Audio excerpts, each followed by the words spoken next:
दोस्तों, मूवी देखना किसको पसंद नहीं है। यदि अच्छी मूवी है तो सबको पसंद आती है, और यदि अपने फेवरेट एक्टर और एक्ट्रेस की हो तो हमारी बल्ले बल्ले हो जाती है। बॉलीवुड दुनिया में सबसे बड़ी मूवी इंडस्ट्री है, जो सबसे ज़्यादा मूवी प्रोड्यूस करती है, और इस इंडस्ट्री में सबसे ज़्यादा लोग काम करते हैं compare to other movie industry.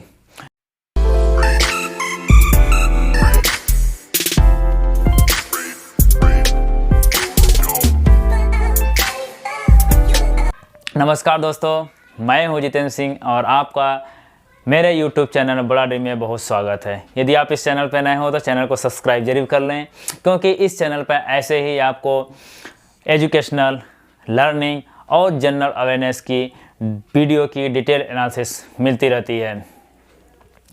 Bollywood साल भर में लगभग 1500 से ज़्यादा मूवी बनाती है, जो कि दुनिया में सबसे ज़्यादा है। इन 1500 मूवी में सारी मूवी जो है वो हिट नहीं होती, लगभग 10-15 मूवी जो होती हिट होती हैं और सुपर हिट होती हैं।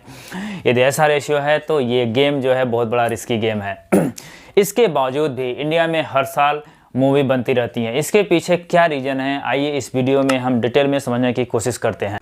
इस वीडियो में हम 4 टॉपिक पर डिस्कस करेंगे। सबसे पहले मूवी कैसे बनती है, दूसरा मूवी रिलीज कैसे होती है, और तीसरा ये जो मूवी है इससे पैसा कैसे कमाते हैं प्रोड्यूसर और डिस्ट्रीब्यूटर, और इसका कैलकुलेशन कैसे किया जाता है।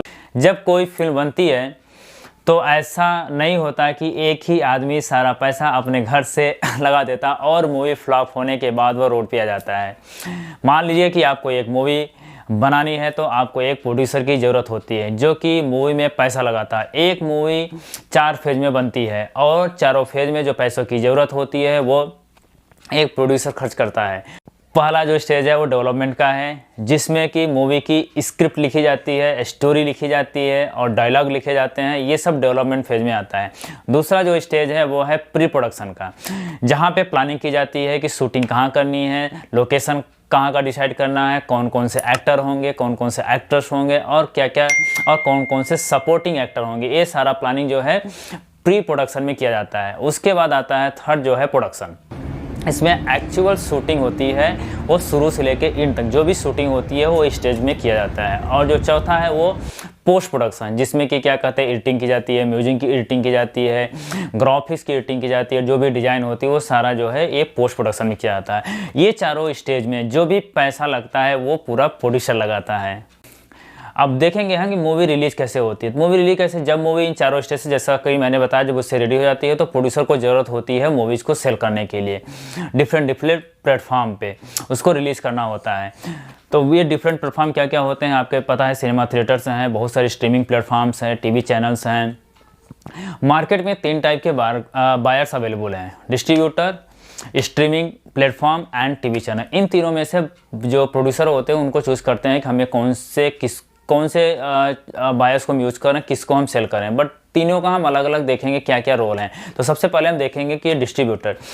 डिस्ट्रीब्यूटर, जब मूवी सेल हो जाती है प्रोड्यूसर से डिस्ट्रीब्यूटर को, तो डिस्ट्रीब्यूटर का काम क्या होता है, मूवी को इंडिया के सिनेमा हॉल तक पहुंचाना। उसके बाद डिस्ट्रीब्यूटर के अंदर सब डिस्ट्रीब्यूटर होते हैं, जिनके कि अलग अलग जोन डिवाइड होते हैं इंडिया में। जैसे यूपी वेस्ट का जो भी सब डिस्ट्रीब्यूटर होगा, उस एरिया के जो सारे सिनेमा हॉल होंगे उसके अंदर आएंगे। यदि वही सब डिस्ट्रीब्यूटर हमारा मुंबई का होगा तो मुंबई का जो एरिया है उसके जितने भी सिनेमा थिएटर्स होंगे उसके अंदर आएंगे। तो ऐसे ही मूवी इंडिया के एक जगह से दूसरे तक पहुँच जाती है। जब आप मूवी को सिनेमा हॉल में देखते हैं तो आप देखे होंगे उसके मूवी स्टार्ट होने के शुरू में ही कुछ लिख के आता है, जैसे कि UTV motion, ultra media, Eros international and Fox Star studio. ये सब जो है वो डिस्ट्रीब्यूटर के नाम हैं। कई बार प्रोड्यूसर ही डिस्ट्रीब्यूटर बन जाते हैं, जैसे कि Yashraj film, Dharma productions and Eros ETC। But ये उन केस में होता है जब मूवी बड़े बैनर की बनती है, क्योंकि जो डिस्ट्रीब्यूशन का काम होता है वो इतना आसान नहीं होता। इसीलिए इसके जो भी प्रोड्यूसर डिस्ट्रीब्यूटर बनते हैं बड़े बड़े बैनर से बनते हैं, जैसा कि मैंने बताया कि Yashraj film, Dharma production and Eros ETC।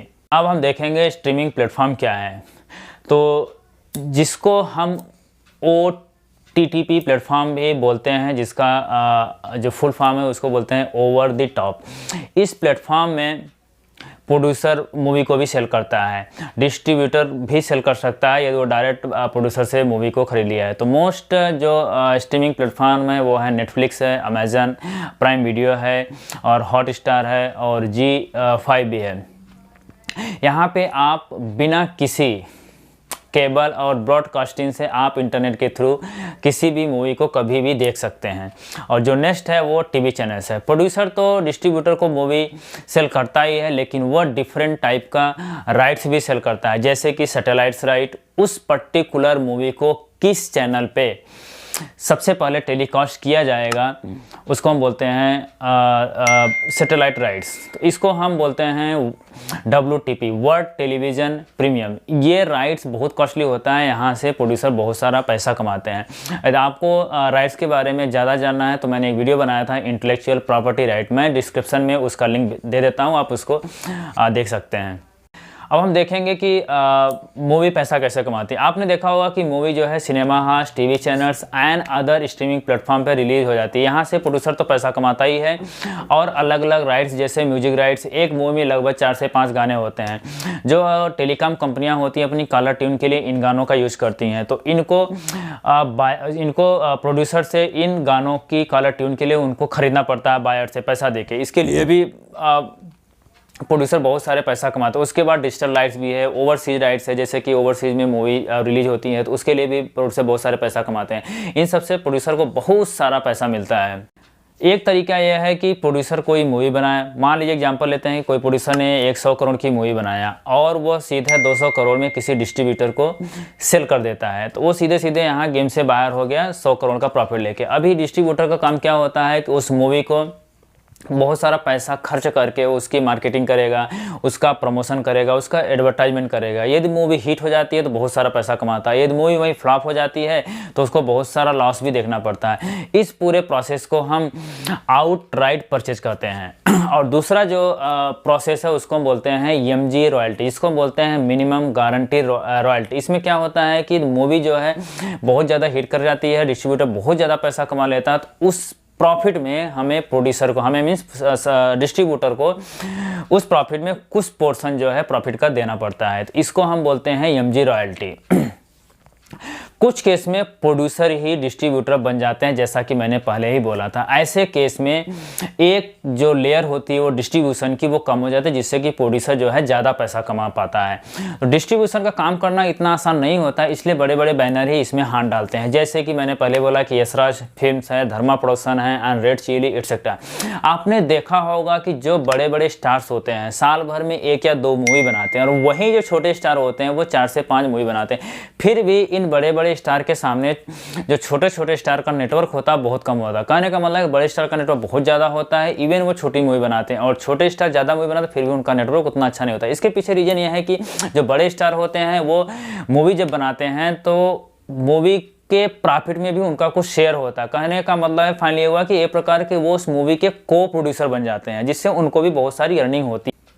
मैंने पहले ही बताया कि मूवी डिस्ट्रीब्यूटर के आने के बाद वो बहुत सारा पैसा मार्केटिंग, प्रमोशन, एडवर्टाइजमेंट के स्पेंड करती है। यदि वही मूवी, यही मतलब मूवी में बहुत बड़ी मूवी और छोटी मूवी में सबसे बड़ा अंतर होता है। छोटी मूवी कितनी भी अच्छी क्यों ना हो, यदि और उसकी कितनी भी चाहे अच्छी स्टोरी क्यों ना हो, लेकिन बड़े बैनर की मूवी मार्केटिंग कर करके, एडवर्टाइजमेंट करके लोगों के दिमाग में इतना भर देती है कि ये मूवी कौन से डेट को रिलीज़ करने वाली है, और सोशल मीडिया में इतना सारा पैसा इंजेक्ट कर दिया जाता है कि आप एडवर्टाइज देख देख के आपको ये लगेगा इस मूवी को देखना जरूरी है, अदरवाइज हम इस मूवी को नहीं देखें तो हम बहुत पीछे हो जाएंगे। लोग आपके सामने बहुत सारे मूवी के बारे में डिस्कस करेंगे, तो जब तक आप मूवी देखेंगे नहीं तब तक आपको कुछ समझ में नहीं आएगा, तो आपको ऐसा लगेगा हम कितने पीछे हो गए। ये क्यूरियोसिटी जानने के लिए या आपको कुछ यदि उसके मूवी के बारे में आपको कुछ क्रिटिसाइज करना है तो आपको मूवी देखना पड़ता है। यही मेन जो रीज़न है, इसके कारण ही मूवी जो है हिट होती है, बहुत सारी मूवी चलती रहती है। कैसे भी करके आप मूवी को देखते हैं।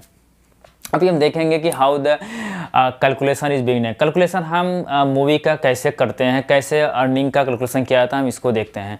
जब मूवी सब डिस्ट्रीब्यूटर के द्वारा सिनेमा हॉल तक पहुंचती है, तब सिनेमा हॉल के मालिक के या ओनर के और सब डिस्ट्रीब्यूटर के बीच एक एग्रीमेंट होता है। एग्रीमेंट ये होता है कि यदि वो सिंगल स्क्रीन थिएटर है तो उसके प्रॉफिट में जो शेयर्स होता है 20 और 75 का होता है। कहने का मतलब है कि 25% जो है वो सिनेमा ओनर को जाएगा और जो 75% है वो सब डिस्ट्रीब्यूटर का होगा। लेकिन यदि यही मल्टीप्लेक्स अरेंजमेंट है जहाँ की मतलब बहुत सारे सिनेमा हॉल हैं एक ही मल्टीप्लेक्स में, तो वहाँ अरेंजमेंट जो है वीक वाइज होता है। जैसे वीक 1 में 50-50 का हुआ, वीक 2 में 60-40 का हुआ और वीक 3 में 70-30। ये एक जो है एक रेंट जैसे अरेंजमेंट होता है यहाँ पे। एक एग्जाम्पल के तौर पर हम समझते हैं, सपोज मूवी हिंदी मीडियम बनाने के लिए 20 करोड़ लगते हैं, नॉट 200 करोड़, 20 करोड़ लगते हैं। मान लीजिए कि मैं प्रोड्यूसर हूं और आपको मूवी मैंने डायरेक्ट आप डिस्ट्रीब्यूटर, मैंने आपको 40 करोड़ में सेल कर दिया है। तो एज ए प्रोड्यूसर मुझे सीधा सीधा यहाँ पे 20 करोड़ का प्रॉफिट हुआ और मैं इस गेम से बाहर हो गया।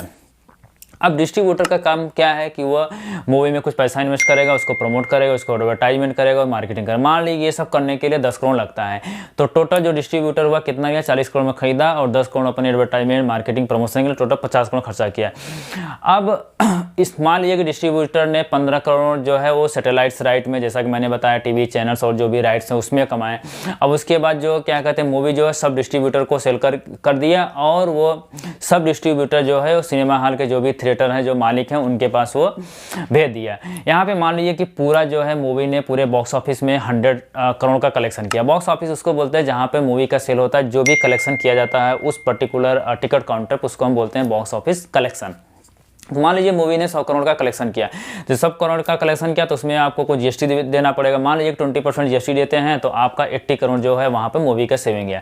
अब उस मूवी में 80 करोड़ में 25% जो है वो सिनेमा हॉल के ओनर का हुआ और 75% जो है वो डिस्ट्रीब्यूटर का हुआ। तो 80 करोड़ में 75% आपका 60 करोड़ जो होता है वो डिस्ट्रीब्यूटर का हुआ और 60 करोड़ में से आपने क्या कहते हैं 80 करोड़ में 60 करोड़ निकाल देंगे तो 20 करोड़ जो हुआ वो डिस्ट्रीब्यूटर का हुआ। तो अभी डिस्ट्रीब्यूटर ने टोटल कितना कमाया, 60 करोड़ तो सिनेमा हॉल से कमाया, 15 करोड़ आपने देखा कि सैटेलाइट से कमाया, तो 60 और प्लस 15 75 हुआ। ठीक है, अब टोटल जो अर्निंग हुई 75 में से 50 निकालें, क्योंकि 50 जो है उसने खर्चा किया, जो टोटल उसकी अर्निंग हुई 25 करोड़ हुई। तो इसको हम बोल सकते हैं कि मूवी जो है हिट मूवी। एक्चुअल जो हिंदी मीडियम मूवी थी वो बॉक्स ऑफिस पे 300 करोड़ के आसपास कमाई थी।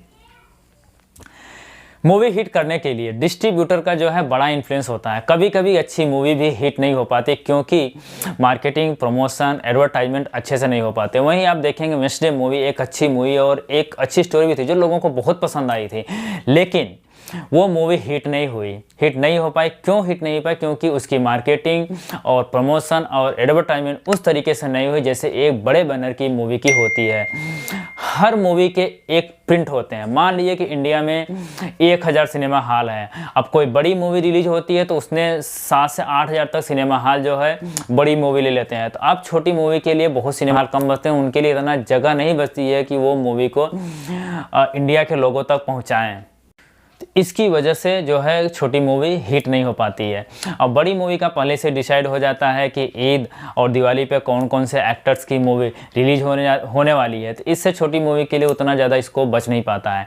अच्छी चीज़ यह है कि आज OTT प्लेटफॉर्म की वजह से चीज़ें चेंज हो रही हैं और टैलेंटेड लोगों को मौका मिल रहा है और इंडिपेंडेंट क्रिएटर ज़्यादा दिख रहे हैं इस समय, इसीलिए आजकल वेब सीरीज भी ज़्यादा हिट हो रही हैं। उम्मीद करता हूँ कि आपको ये वीडियो बहुत ही इन्फॉर्मेटिव लगा होगा। ये वीडियो आपको इन्फॉर्मेटिव लगे तो अपने दोस्तों के साथ ज़रूर शेयर करें। मिलते हैं अगले वीडियो में, तब तक के लिए धन्यवाद।